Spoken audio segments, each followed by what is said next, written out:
প্রথমে সবকিছু আমরা একটা ক্যামেরার পার্সপেক্টিভে দেখতে পাই, মানে ক্যামেরা দিয়ে রেকর্ড হচ্ছে, কিছু মানুষ কথা বলছে, টেবিলের উপরে একটা শুকরকে শোয়ানো রয়েছে, তার শরীরে নানান তার গেছে, বেসিক কথা হচ্ছে তার উপর কোনো এক্সপেরিমেন্ট হচ্ছে এবং সেই শুকরটা মৃত।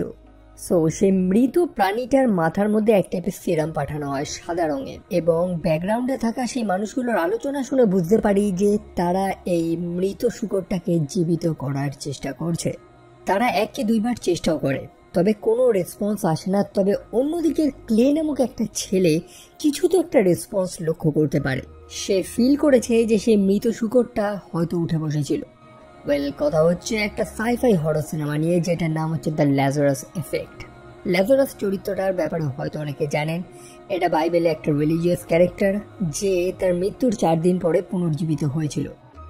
এই ল্যাজারাস নামটা বহু সিনেমা গল্পে ব্যবহার করা হয় এই একটা কারণেই। ক্যালিফোর্নিয়ার স্যান পেট্রোনাস ইউনিভার্সিটিতে কিছু পরীক্ষা নিরীক্ষা চলছে। সেই ইউনিভার্সিটির নিচেই ডক্টর জোই এবং তার বন্ধুরা এক টাইপের এক্সপেরিমেন্ট করছে। তার সাথে রয়েছে এভা নামক আর একটি মেয়ে, যে তাদের সম্পূর্ণ এক্সপেরিমেন্ট, তাদের সম্পূর্ণ কাজটাকে ক্যামেরা বন্দি করবে, মানে এক টাইপের ডকুমেন্টারি বানাবে। সেখানে আরো 2টো ছেলেকে আমরা দেখতে পাই, যারা হচ্ছে নিকো এবং ক্লে। তবে ডক্টর জোইয়ের স্বামীও সেখানে উপস্থিত ছিল। অ্যাকচুয়ালি এই সম্পূর্ণ প্রজেক্টটাকে তারা দুজনে লিড করছে। ডক্টর জোইয়ের স্বামীর নাম হচ্ছে ফ্র্যাঙ্ক।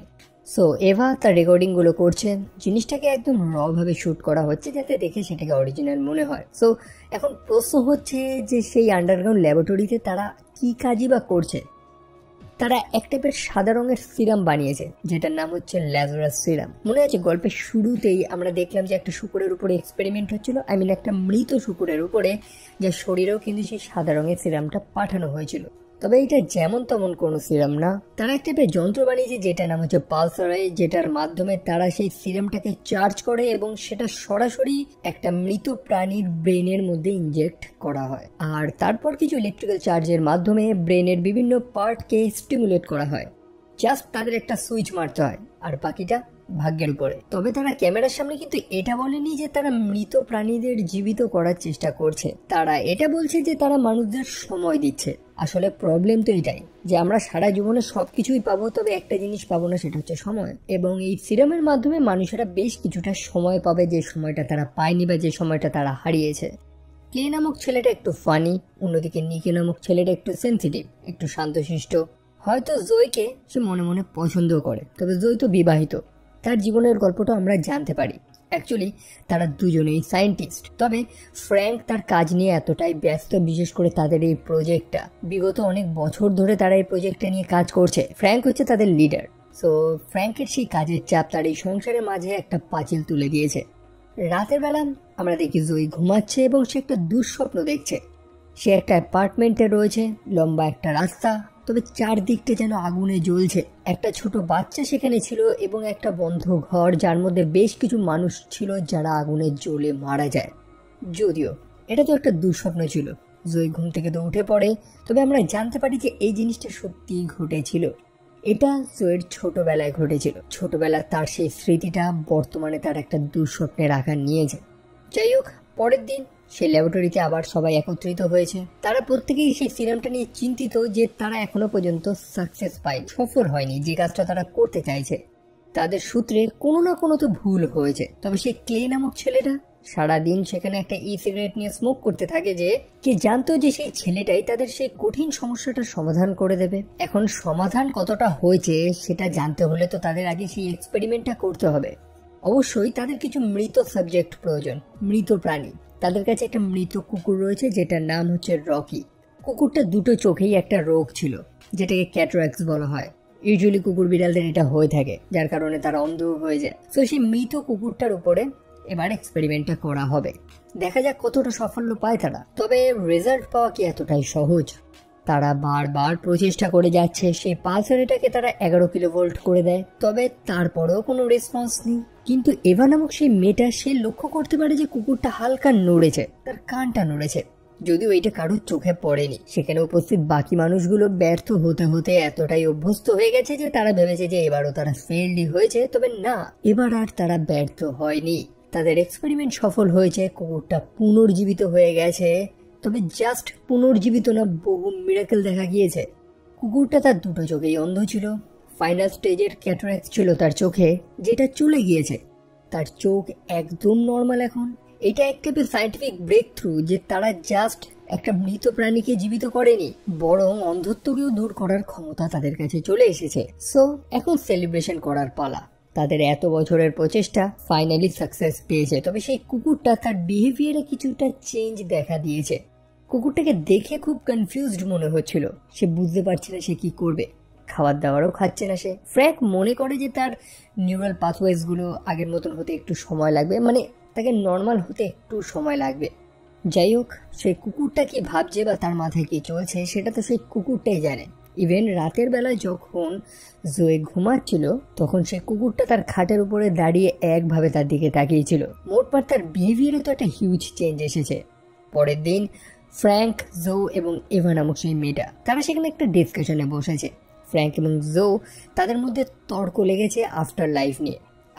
অবশ্যই তারা যে কাজটা করেছে এই ক্ষমতাটা মানুষদের নেই। একটা মৃত প্রাণী পুনরায় জীবিত হয়েছে, তো সে তো বুঝলাম, কিন্তু তার শরীরের আত্মা, তার সেই সোল বা স্পিরিট, সেই এনার্জি, সেটা কোথায়? জো এবং ফ্র্যাঙ্ক তাদের দুজনের আলাদা আলাদা যুক্তি রয়েছে।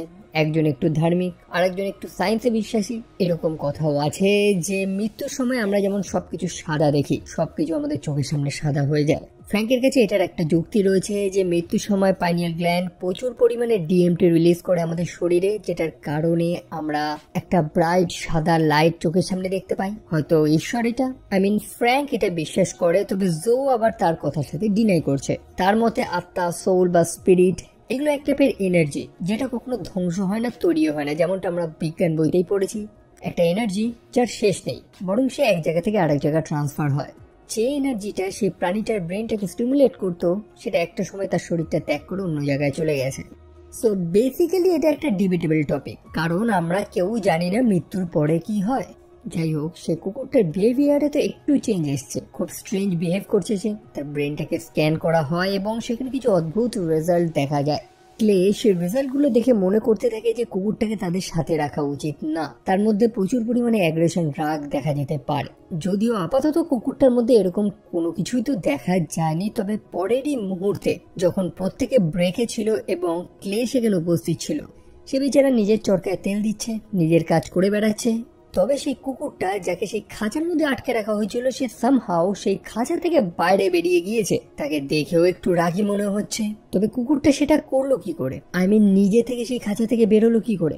বাকি লোকেরা যখন ফিরে আসে তারা দেখে সবকিছুই নর্মাল। ক্লের কথা অনেকেই বিশ্বাস করছে না। অনেকে তো মনে করছে যে ক্লে হয়তো নেশাবান করছিল একা একা। তবে তাদের কাছে প্রমাণ আছে যে হ্যাঁ, কুকুরটা সেই খাঁচা থেকে তো বাইরে বেরিয়েছিল। তারা কুকুরটার উপরে পরীক্ষা নিরীক্ষা করছে। বিভিন্ন ফেসে তার উপরে পরীক্ষা করা হয়েছে যে সে কতটা কনফিউজড, সে ঠিক মতন খাওয়া দাওয়া করছে না এবং তার ব্রেন খুব দ্রুত গতিতে নিউরাল পাথওয়েজ তৈরি করছে। মোটমাট কথা, কুকুরটার আচার আচরণ মানুষদের বোঝাপড়ার একেবারে বাইরে চলে যাচ্ছে। তবে পরের দিনই একটা দুঃসংবাদ আসে। সে ইউনিভার্সিটির যে ডিন ছিল, প্রেসিডেন্ট ডেলি, সে ফ্র্যাঙ্ককে ডেকে পাঠায় এবং তাকে জানায় যে তাদের এই প্রজেক্টটাকে বন্ধ করতে হবে। অ্যাকচুয়ালি তারা বেসমেন্টে কি কাজ করছে এটা তারা জেনে গিয়েছে এবং এটা তারা অ্যালাউ করতে পারবে না। মৃত প্রাণীদের জ্যান্ত করা, এটা অ্যাকচুয়ালি তাদের কাজ ছিল না। তারা যে এগ্রিমেন্টে সই করেছিল সেখানে লেখা ছিল যে তারা কোমা পেশেন্টদের উপরে পরীক্ষা নিরীক্ষা করবে। এখানে তো বরং তারা সেটা করেনি। ফ্র্যাঙ্ক জানায় যে অবশ্যই তারা করতে গিয়েছিল কিন্তু হয়ে গেছে এরা।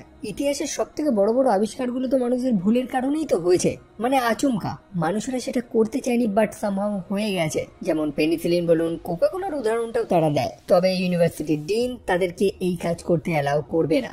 লিটারালি তারা যে কাজটা করছে সেখানে, সেটা মানুষেরা তো মেনে নেবে না। দ্বিতীয়ত সেটা মানুষদেরও কাজ না, যেটাকে পাতি ইংলিশের ভাষায় বলা হয় প্লেইং গড।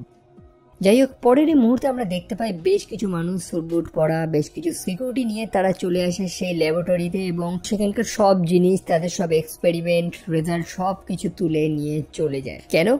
অ্যাকচুয়ালি তারা যে এই ল্যাবরেটরিতে এক্সপেরিমেন্ট করছিল তাদেরকে ফান্ডিং করছিল ওয়ার্নার গ্রস নামক একটা মানুষ, যার কোম্পানি হচ্ছে ওয়ার্নার গ্রস বায়োটেকনিক্যাল। তবে দুঃসংবাদ হচ্ছে ক্রাইলোনিস ফার্মাসিউটিক্যাল নামক একটা কোম্পানি সেই ওয়ার্নার গ্রসকে কিনে নিয়েছে। তাই অবশ্যই তার ফান্ডিং করা বা তার আন্ডারে যে কাজগুলো হচ্ছিল সেই সব কিছুর মালিক হচ্ছে ক্রাইলোনিস। সেখানে উপস্থিত প্রতিটা ছেলে মেয়ে তারা কিছু করতেও পারবে না, তারা লিগ্যাল অ্যাকশনও নিতে পারবে না। সবকিছুই এখন ক্রাইলোনিসের প্রপার্টি। দেখুন, কেউ তো এই কোম্পানিটাকে খবর দিয়েছে, কে দিয়েছে সেটা জানা যায়নি। মানে তারা এতদিন ধরে এক্সপেরিমেন্ট করছে, তখন কোনো সমস্যা হয়নি। যখনই তারা সাফল্যটা পেল, ঠিক সেই সময় সবকিছু এই কোম্পানিটা কিনে নিল। সো খবরটা তাদেরকে কে দিল? প্রথম আঙ্গুলটা ওঠে এভা নামক সেই মেয়েটার উপরে, যে সেই ডকুমেন্টারিটা করছিল। জো মনে করে যে সেই মেয়েটা আসার পরেই তো এই সমস্যাটা হলো, সেই হয়তো গোপনে সেই ইনফরমেশনটা পাঠিয়েছে। তবে ফ্র্যাঙ্ক মনে করে না, তাদের ভেতরে সব কাজ ইনফরমেশন গুলো এনক্রিপ্টেড, ভেতর থেকে বাইরে কিছু পাঠানো যাবে না। যাই হোক, এত কিছু এখন ভেবে লাভ নেই যে কে খবর দিয়েছে। তাদের এখন ভাবতে হবে যে তাদের এত বছরের প্রচেষ্টা, যে আবিষ্কারটাকে তারা করলো, সেটার নাম এখন একটা অন্য কোম্পানি নিয়ে নেবে। এটা তো হতে দেওয়া যায় না। সেই কারণে ফ্র্যাঙ্ক প্ল্যান করেছে যে তার সেই এক্সপেরিমেন্টটাকে সে ডুপ্লিকেট করবে। তাদের মেশিন পত্র এখনো সেই ল্যাবরেটরির মধ্যে রয়েছে, তাদের জাস্ট সেখানে পৌঁছাতে হবে। তবে সব থেকে বেশি ইম্পর্টেন্ট হচ্ছে তাদের সেই ল্যাজারাস সিরাম। তাদের কাছে যতটা সিরাম ছিল সবটাই তো সেই কোম্পানি নিয়ে চলে গেছে। তবে জো বেশ কিছুটা আগের থেকে রিজার্ভ করে রেখেছিল, লুকিয়ে রেখেছিল। সো এখন তাদের কাজ হচ্ছে যেভাবেই হোক সিকিউরিটিকে বোকা বানিয়ে সেই ল্যাবরেটরিতে প্রবেশ করে তাদের সেই এক্সপেরিমেন্টটা আবারও করা। এবার সম্পূর্ণ জিনিসটাকে রেকর্ড করবে, যাতে গোটা দুনিয়াবাসী জানতে পারে যে এই আবিষ্কারটা তারা করেছে, সেই ক্রাইলোনিক্স নামক কোম্পানিটা করেনি। সেই ল্যাবে প্রবেশ করতে হলে তাদের একটা কি কার্ডও তো প্রয়োজন। ফরচুনেটলি এবার কাছে একটা টেম্পোরারি পাস ছিল, যেটার মাধ্যমে সে বাকি লোকেদের সেখানে প্রবেশ করার একটা রাস্তা করে দেয়। তারা লুকিয়ে লুকিয়ে রাতে প্রবেশ করে। যে সিকিউরিটি গার্ড সেখানে ছিল সে খুবই কুড়ে, ক্যামেরার দিকে তার বিন্দুমাত্র চোখ নেই।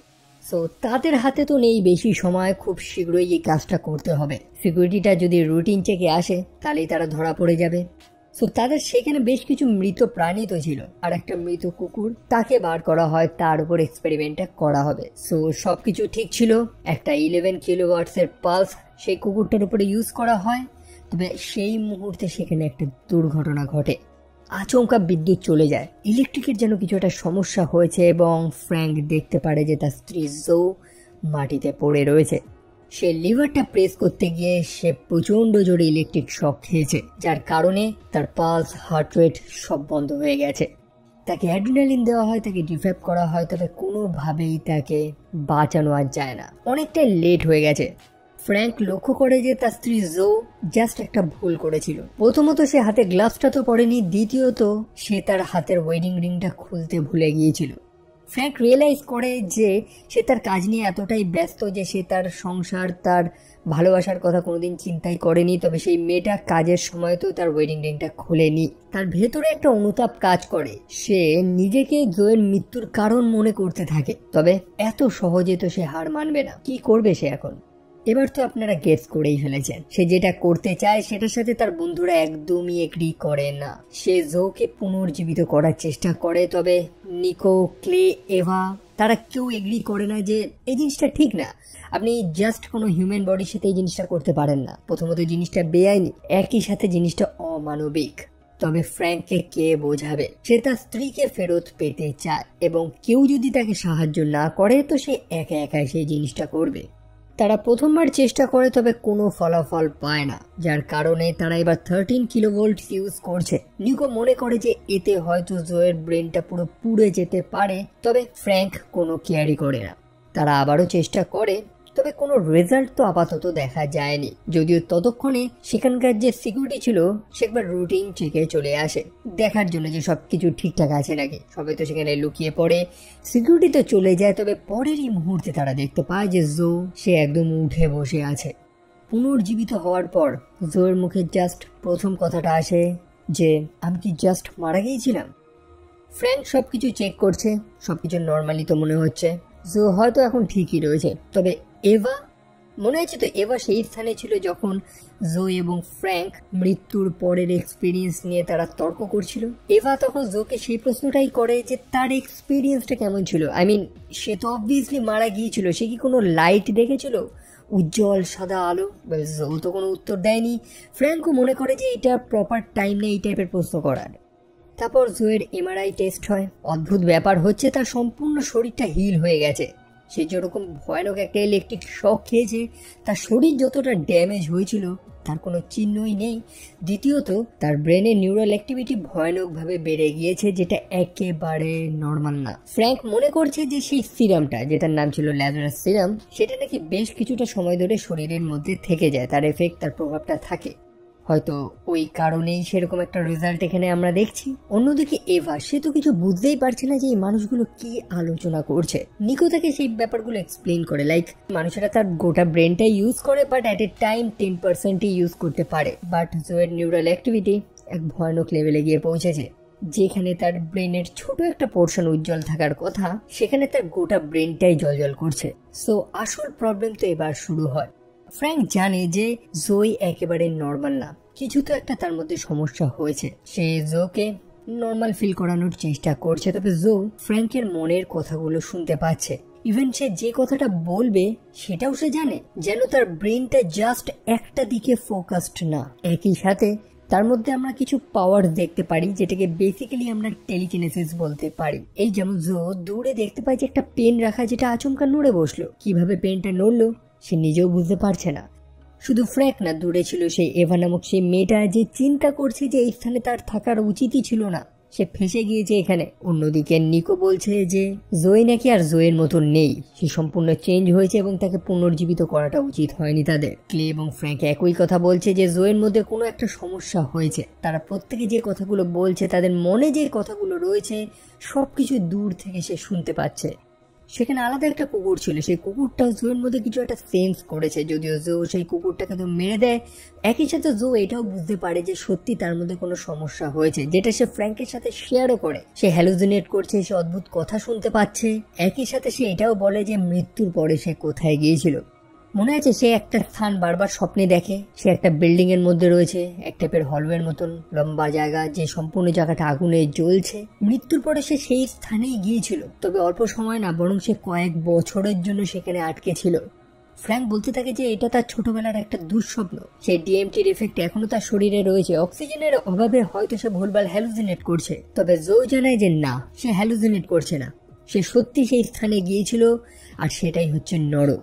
মৃত্যুর পরে সে সরাসরি নরকে গিয়ে পৌঁছেছে, সেই স্থান যে স্থানটা সে সব থেকে বেশি ভয় পায়, যেটার দুঃস্বপ্ন সে রেগুলার দেখে। এবং সব থেকে ভয়ঙ্কর ব্যাপার হচ্ছে যে যখন সে তার দুঃস্বপ্নটা বারবার দেখে চলেছে, কয়েক বছর ধরে দেখে চলেছে, সেটা একেবারে লুপে চলছে, যেন সে সেখানে আটকা পড়ে রয়েছে। এটাই হচ্ছে তার কাছে নরকের ডেফিনেশন।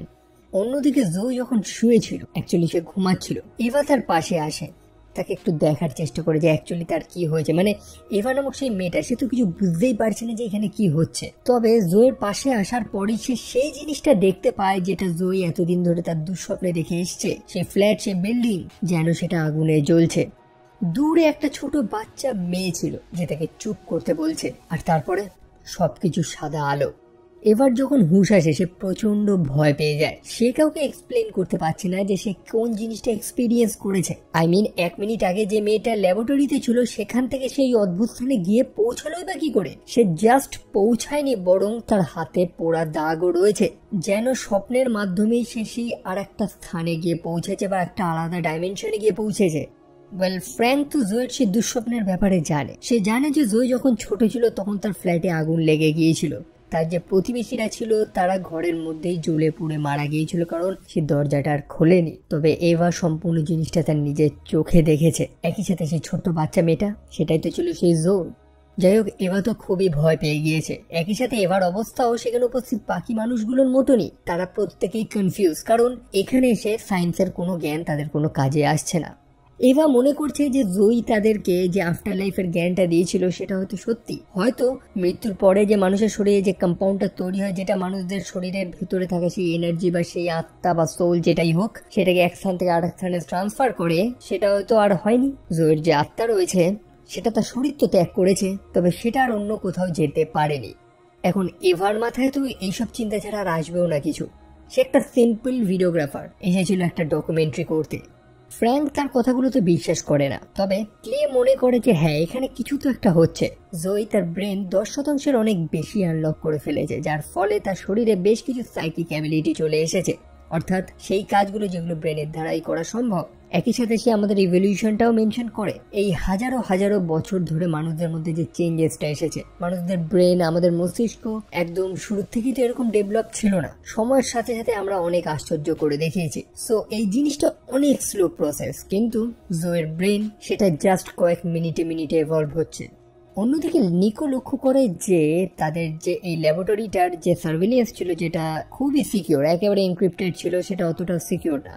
মানে এই ল্যাবরেটরিতে কি কি হচ্ছিল সেটার উপরে কেউ 1 মাস ধরে নজর রাখছিল, এবং সম্ভবত সেটা ক্রাইলোনিস, অর্থাৎ যে কোম্পানি তাদের সব রিসার্চগুলোকে কিনে রেখেছে। এই ল্যাবরেটরিতে যা যা হয়েছে সব ডেটাগুলো অটোমেটিক্যালি একটা ভিন্ন জায়গায় চলে যাচ্ছিল, এবং ঠিক 20 মিনিট আগে তাদের লাস্ট আপডেট, মানে এতক্ষণে যে এখানে যা হয়েছে সেই ডেটাগুলো ট্রান্সফার হয়ে গেছে।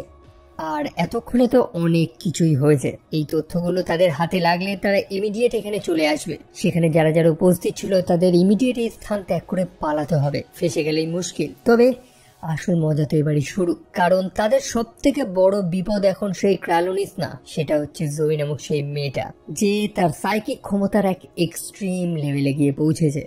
নিকো লক্ষ্য করে যে জয়ী তার স্থানে নেই। কোথায় সে? জয়ী আলাদাভাবে নিকোর সাথে সাক্ষাৎ করে সেই এমআরআই রুমে। জয়ী সেখানে ছিল, তাকে নানানভাবে সিডিউস করার চেষ্টা করে, তার আচরণটাও ভিন্ন। নিকো বুঝতে পারে যে জয়ীর তো কিছু একটা সমস্যা হয়েছে, এবং নিকো কি বলার চেষ্টা করছে বা কি বলবে জয়ী সেটা আগে থেকেই জানে। জয়ী জাস্ট নিকোকে একটা কথাই বলে যে সে ছোটবেলায় যে ভুলটা করেছিল সেটাকে শুধরানোর সে অনেক চেষ্টা করেছে। সে এত ভালো কাজ করার পরেও সে অবশেষে নরকে গিয়েই পৌঁছালো। তবে তার একটা মিস্টেক কি ছিল, মানে সে কি ভুলটা করেছিল সেটা এখনো জানা বাকি রয়েছে। যাই হোক, জয়ী কমপ্লিটলি আউট অফ কন্ট্রোল হয়ে গেছে। তার মধ্যে রয়েছে সেই টেলিকিনেটিক পাওয়ার, এবং তার প্রথম শিকার হয় নিকো। যে নিকো সেই জয়ীকে এত ভালোবাসতো, সে নিকোকে একটা আলমারির মধ্যে আটকে সে আলমারিটাকে সম্পূর্ণ ক্রাশ করে দেয়।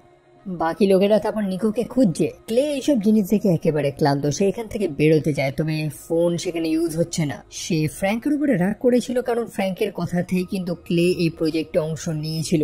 বর্তমানে তাদের যা অবস্থা তার জন্য ফ্র্যাঙ্ক কিন্তু দায়ী। তবে ফ্র্যাঙ্ক তাকে রিকোয়েস্ট করে, সে চায় না যে জয়ীকে সেই কোম্পানির লোকেরা এসে তুলে নিয়ে চলে যায়, কারণ তাকে তুলে নিয়ে গেলে তারা জয়ীর উপর এক্সপেরিমেন্ট করবে, তার শরীর কাটাছেঁড়া করবে। তবে ফ্র্যাঙ্ক কিভাবে শিওর হলো যে তারা এটাই করবে? কারণ ফ্র্যাঙ্ক তাদের জায়গা থাকলে ফ্র্যাঙ্ক এটাই করতো। ফ্র্যাঙ্ক এটা অবশ্যই মুখে তো বলেনি, তবে তার মনের কথাটা জয়ী শুনতে পেয়ে গেছে। একই সাথে তারা এখান থেকে বেরোতেও পারছে না, কারণ এলিভেটরও কাজ করছে না, সম্পূর্ণ স্থানের বিদ্যুৎ বন্ধ হয়ে গেছে, যেটা কোনোদিনই হয়নি, কারণ জয়ী এখন সবকিছু কন্ট্রোল করছে। বেচারি এভা মনে মনে ভাবছে যে সে কোথায় ফেসে গেল, তার তো এখানে থাকার কথা ছিল না। জয়ী এটাও শুনতে পেয়ে গিয়েছে।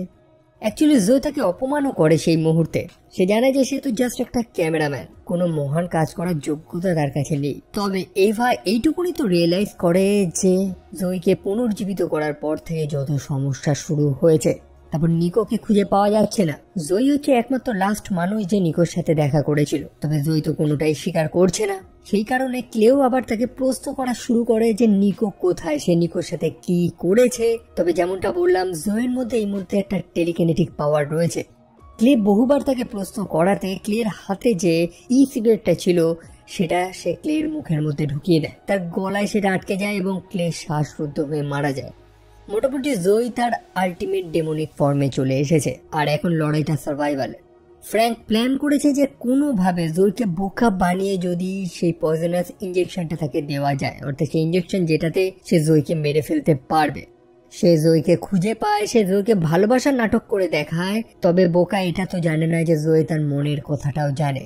সে যে হাতে একটা ইঞ্জেকশন লুকিয়ে রেখেছে এটা জয়ী আগে থেকেই জানে আর কি। জয়ী ফ্র্যাঙ্কের মাথাটা তার 2 হাত দিয়ে চেপে ক্রাশ করে দেয়। ফ্র্যাঙ্কের এক ভয়ানক মৃত্যু হয়। তবে অবশেষে বেঁচে আছে এভা, যে সে বিষাক্ত ইঞ্জেকশনগুলো গ্যাদার করেছে। তারও মনে আশা রয়েছে যে হয়তো সে জয়ীকে আটকাতে পারবে। তবে জয়ী সে তার নিজের মাথায় অতিরিক্ত পরিমাণে সেই ল্যাজারাস সিরামটা পোষ করে, যাতে সে তার নিজের ক্ষমতাটা আরো কয়েক গুণ বাড়াতে পারে। আসলে সে রিয়েলাইজ করে নিয়েছে যে তারা কি আবিষ্কার করেছে। সে এভাকে আবারও তার সেই দুঃস্বপ্নের মধ্যে আটকে রাখে। এভা পৌঁছায় জয়ীর সেই ছোটবেলার স্মৃতিতে। মনে আছে একটা বাচ্চা মেয়ে রেখেছিলাম, যেটা জয়ী ছিল অবশ্যই। সে একটা অ্যাপার্টমেন্টের মধ্যে ছিল যেখানে চারিদিকে আগুন জ্বলছে। এভা সেই স্বপ্নের মাধ্যমে সত্যটা জানতে পারে যে সেই আগুনটা জয়ী নিজেই লাগিয়েছিল। তার হাতে ছিল দেশলাই এবং তার যে প্রতিবেশীরা যারা ঘর থেকে বেরোতে না পেরে জ্বলে পুড়ে মারা গিয়েছিল তাদের মৃত্যুর জন্য তো জয়ী দায়ী। আর এই কারণেই তো জয়ী তখন নিকোকে বলেছিল যে সে তার ছোটবেলার একটা ভুলের কারণেই কি সে নরকে গিয়ে পৌঁছালো।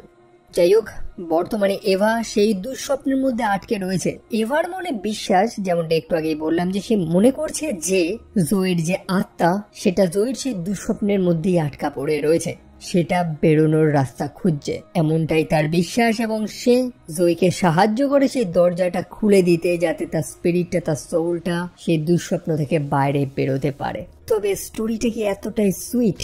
ডেফিনেটলি না। এবার হুশ আসে এবং আমরা দেখতে পাই এভা জয়ীকে সেই বিষাক্ত ইঞ্জেকশনটা দিয়ে দিয়েছে সময় মতন। কিছু মানুষ সেখানে চলে আসে এভাকে রেস্কিউ করার জন্য, যেটা তার একটা সুন্দর স্বপ্ন ছিল, আর কিছুই না। জয়ী নিজে এভাকে এই স্বপ্নটা দেখিয়েছে, হ্যালুসিনেট করিয়েছে। আসলেই কিছু হয়নি জয়ীর, সে ঠিকই আছে এবং সে তার আশেপাশের মানুষদেরও তার ইচ্ছে মতন দুঃস্বপ্ন দেখাতে পারে। ওয়েল, ফাইনালি জয়ী এভাকে হত্যা করে দেয়। তবে অবশেষে আমরা দেখতে পাই যে জয়ী ফ্র্যাঙ্কের উপরে সেই এক্সপেরিমেন্টটাই করে। মৃত ফ্র্যাঙ্কের মাথায় সেই সিরামটা পুশ করে যেটা জয়ীর শরীরে রয়েছে, এবং ফাইনালি ফ্র্যাঙ্ক জীবিত হয়ে যায়। এবং এই সিনেমাটা এখানেই শেষ হয়। ওয়েল, সে ফ্র্যাঙ্ককে কেন বাঁচালো সেটার কোনো এক্স্যাক্ট অ্যান্সার তো নেই। এটাকে আপনি আপনার নিজের মতন করে স্পেকুলেট করতে পারেন। প্রথমত, জয়ী কিন্তু ফ্র্যাঙ্ককে খুবই ভালোবাসতো, মানে ফ্র্যাঙ্ক জয়ীকে যতটা না, বরং জয়ী ফ্র্যাঙ্ককে তার থেকে বেশি ভালোবাসতো। সো হয়তো সে ফ্র্যাঙ্ককে বর্তমানে তার নিজের মতন করেই চেয়েছিল, সেই কারণেই তাকে পুনর্জীবিত করলো। সো বিভিন্ন কারণ হতে পারে, আপনি জাস্ট আপনার নিজের মতন করে স্পেকুলেট করুন। তবে সবশেষে এই সিনেমাটা দেখে আমরা একটা জিনিসই বুঝলাম যে you can not play God, মানে কিছু জিনিস তো আছে, কিছু ক্ষমতা রয়েছে যেটা মানুষদের বোঝাপড়ার বাইরে। আর মানুষেরা যদি সেই গণ্ডিটা কখনো পার করে দেয় তাহলে অবশ্যই তাদের সেটার একটা খারাপ ফলাফল ভোগ করতে হবে। সো এই ছিল স্টোরি। আমার এই স্টোরিটা ডিসেন্ট লেগেছে, ভালো লেগেছে। বিশেষ করে আমার বেসিক হরর সিনেমা বাদে সাইফাই হররটা বেশি ভালো লাগে, কারণ এখানে আপনি কিছু ইউনিক কনসেপ্টের হরর কন্টেন্ট খুঁজে পাবেন। বাই দ্য ওয়ে, আপনাদের কি ওপিনিয়ন্স সেটা কমেন্ট সেকশনে একদমই লিখতে ভুলবেন না, আমিও জানতে ইচ্ছুক। ভিডিওটা ভালো লাগলে লাইক করতে পারেন, চাইলে চ্যানেলটা সাবস্ক্রাইব করতে পারেন। তো দেখা হচ্ছে আপনাদের সাথে পরের আরেকটা ভিডিওতে। টিল দেন ভালো থাকবেন, সাবধানে থাকবেন, টেক কেয়ার অ্যান্ড বাই।